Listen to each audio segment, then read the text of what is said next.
Hi hello welcome to Pooja terrace garden. ఈరోజు ఏదేదో చేస్తున్నా కదా, అదేంటో మీకు ఎండింగ్లో చెప్తాను. అంటే మధ్యలోనే మీకు తెలిసిపోతుంది అనుకోండి. ప్రాసెస్ ఫస్టే గెస్ చేసిన వాళ్ళు కమెంట్ పెట్టండి. మనం పప్పులతో ఏం చేయొచ్చో ఆలోచిద్దాం. ఫస్ట్ అయితే ఈ గిన్నె చూసినారు కదా, ఈ బౌల్ అనమాట, చిన్న కటోరా.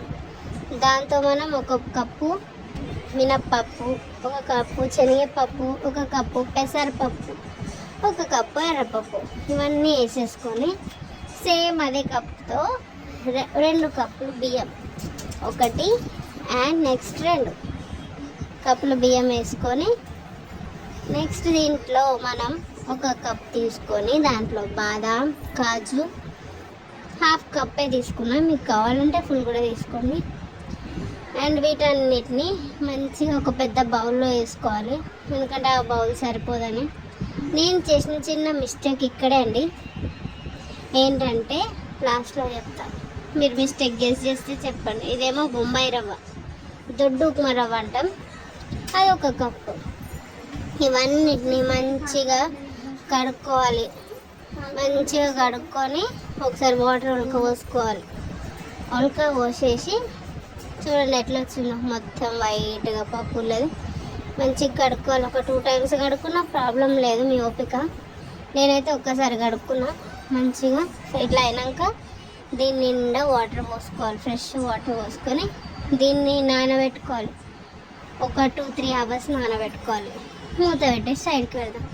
ఇప్పుడు ఒక పెద్ద కడాయిలో కుక్కర్లో ఆనియన్స్, పచ్చిమిర్చి, మిరియాలు, కొంచెం లవంగాలు, ఇవన్నీ కరివేపాకు వేసిన. ఇప్పుడు దీంట్లో బగారా మసాలా వేసుకుందాం. ఇవన్నీ వేసుకున్నాక మంచిగా చూసారా పెద్ద కడాయి, ఇవన్నీ వేసుకున్నాక బాగా కలుపుకోవాలి. పెద్ద కుక్కర్ పెట్టుకున్నా నేనైతే. ఇప్పటికైనా ఎవరైనా గెస్ చేస్తే కామెంట్ చేయండి ఫ్రెండ్స్, నేను ఏం చేస్తున్నాను అని. లాస్ట్లో చూసి చెప్పకండి, ఫస్టే గెస్ చేయండి ఇదేంటో అని. ఇట్లా మంచిగా కలుపుకున్నాక మంచిగా దట్టంగా అల్లం ఎల్లిగడ్డ పేస్ట్ వేయండి. ఇది మేము ఇంట్లోనే చేసినాం, అందుకే అట్లుంది. న్యాచురల్ కలర్, న్యాచురల్ కొంచెం వేసిన స్మెల్ అయితే చాలా బాగా వచ్చింది. మంచిగా ఒక 1 మంత్కి సరిపోయేటట్టు వేసుకొని పెట్టుకున్నా. నాకు కొంత తక్కువ అనిపించి ఇంకా వేసిన. మీకు తగినంత మీరు వేసుకోండి. నేనైతే అల్లం ఎల్లిగడ్డ బాగానే వేసిన, కొంతమంది తర్వాత వేస్తారు. నేనైతే ఫస్ట్ వేసిన, పచ్చి స్మెల్ పోవాలని. దీన్ని ఇలా బాగా కలుపుకున్నాక chicken, it's a non veg dish. Chicken కడుక్కొని మంచిగా వాటర్ లేకుండా కుక్కర్లో వేసేసుకో. ఇంత బాగుంది కదా, నాన్ వెజ్ డిష్ అని ఇప్పటివరకు మీరు కనిపెట్టలేరు. సో ఈ చికెన్ని బాగా కలుపుకుందాం. ఈ చికెన్ వేసినా కదా అని ఇది చికెన్ కర్రీ కాదు, బిర్యానీ. ఇంత పెద్ద గుండిలో వండుతున్నాను, ఇది బిర్యానీ కూడా కాదు. నేను ఫస్ట్ టైం ట్రై చేస్తున్నా. అండ్ దాంట్లో కొద్దిగా రాక్ సాల్ట్, దొడ్డుప్పు ఎందుకంటే బాగుంటుంది.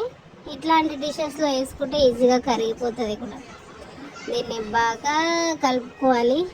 కలుపుకోవడం చాలా ఇంపార్టెంట్, అన్నిటికీ అన్నీ పట్టాలి కదా.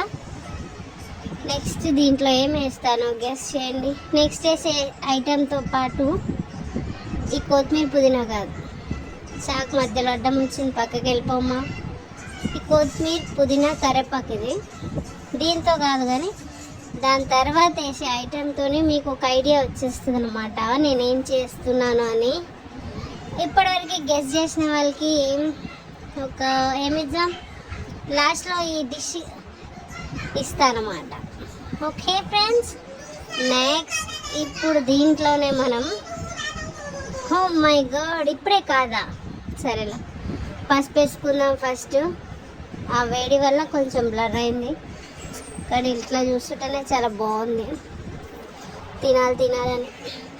నెక్స్ట్ కొద్దిగా కారం వేసిన, కలిపేయాలి.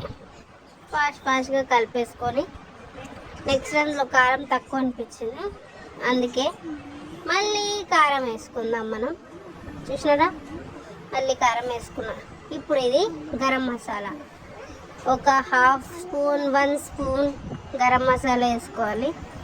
నెక్స్ట్ ఏం వేద్దామంటే చెప్పండి, ఏ మసాలా వేస్తున్నా? జీలకర్ర. బికాజ్ నా దగ్గర జీలకర్ర పొడి లేదని జీలకర్ర వేసిన. ఎట్లయినా ఇది లాస్ట్లో పొడి అవ్వాల్సిందే కాబట్టి ఉప్స్ సారీ, సీక్రెట్ చెప్పేస్తున్నట్టున్నా. ఇది బిర్యానీ మసాలా, 1/2 మసాలా వేసిన అనమాట. 1/2 ప్యాకెట్ వేసిన, ఎక్కువ కారం వద్దని. దీని తర్వాత ధనియాల పొడి, రామా ధనియాల పొడి ఒక 2 టేబుల్ స్పూన్స్ వేసిన. వీటన్నిటిని బాగా కలుపుకుందాం. చూసినారు అక్కడ ఎంత బాగుందో, ఇంత వేసిన ఐలోనే ఉంది, అయినా కొంచెం కూడా అడగంటలేదు. అందుకే మీరు కూడా ఇట్లాంటి పెద్ద కడాయి కొనుక్కోండి, పెద్ద పెద్ద వంటలు చేసుకోవడానికి చాలా బాగా పనికొస్తుంది. చూసినారు బాగా బరువు కూడా ఉంటుంది కడాయి. సో నేను చెప్పిన సర్ప్రైజ్ ఇదే అనమాట. ఇవన్నీ నానబెట్టినవన్నీ చికెన్లో వేయాలి. ఇది రైస్ కాదు, బిర్యానీ కాదన్నారా? మరేంటిది గెస్ చేశారా? చేయలేకపోతే నేనే చెప్తా. ఇది హలీం. మేము హలీం చేస్తున్నాం. నేను చేసిన మిస్టేక్ ఏందో అని చెప్పిన కదా, ఇదే.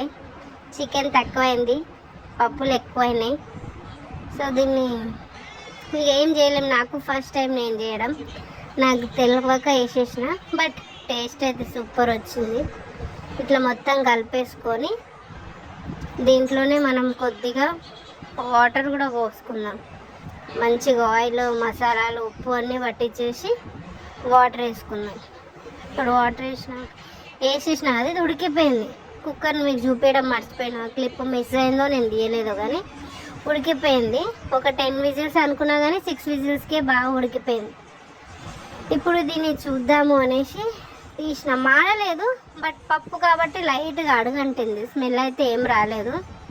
చూసినారా, కాజు పప్పులు ఇంకా అంత మెత్తగా గ్రైండ్ అవ్వలేదు, కానీ మళ్ళీ మాడిపోతుందేమో అనేసి తీసేసిన నేను. దీన్ని నేను పప్పు గుత్తితోని, పప్పు గంటతోని రుబ్బుకున్నా. కొంచెం అవుతుంది అనుకుంటే డబల్ కాదు ట్రిబుల్ అయింది పప్పు. సో నేను చేసిన మిస్టేక్ ఇక్కడే అండి. పప్పు కొంచెం ఎక్కువ వేసిన, స్పూన్స్తో వేద్దాం అనుకున్నా కానీ కటోరతోనే వేసిన. అందుకే చికెన్ తక్కువ, పప్పు ఎక్కువైంది. నెక్స్ట్ ఇప్పుడు రుబ్బుకునే ప్రాసెస్. మా తమ్ముడు, మా పిన్ని, నేను, మా అల్లుడు అందరం కలిసి ఒక్కొక్కరం రుబ్బినాము. బాగా మంచిగా అయింది. టేస్ట్ అయితే బాగా వచ్చింది. నెయ్యి వేసి మధ్యలో నిమ్మకాయ వేసిన, కానీ ఆ క్లిప్స్ ఏం పెట్టలేదు. ఎందుకంటే ఆల్రెడీ ఇదే లాగ్ అయింది. ఇదే చూస్తారో లేదో అని డౌట్, మిగతాది ఏడో చూస్తారో అనేసి పెట్టలేదు. ఫైనల్లీ నేను ఫస్ట్ టైం హలీం చేసిన. ఇదే అది haleem, chicken haleem. Next time ఇట్లా కాకుండా ఇంకా పర్ఫెక్షన్తో చేద్దామని నేను అనుకుంటున్నాను. నెక్స్ట్ టైం ఎట్లా వస్తుందో చూద్దాం. ఇక మా దగ్గర పెద్ద సామాన్లు లేవు కాబట్టి ఆ పప్పు గుత్తితోనే, ఆ పప్పు కంటతోనే రుబ్బుకుంటా కూర్చున్నాం. ఫైనల్గా మేము హలీం అయితే బాగా ఎంజాయ్ చేసాము. హలీం కొంచెమే మిగిలిన ఉండే, మొత్తానికి అయిపోయింది. ఇట్లా ఆనియన్స్, నెయ్యి, నిమ్మకాయ పిండుకొని తిన్నాం. Bye friends, subscribe to my channel.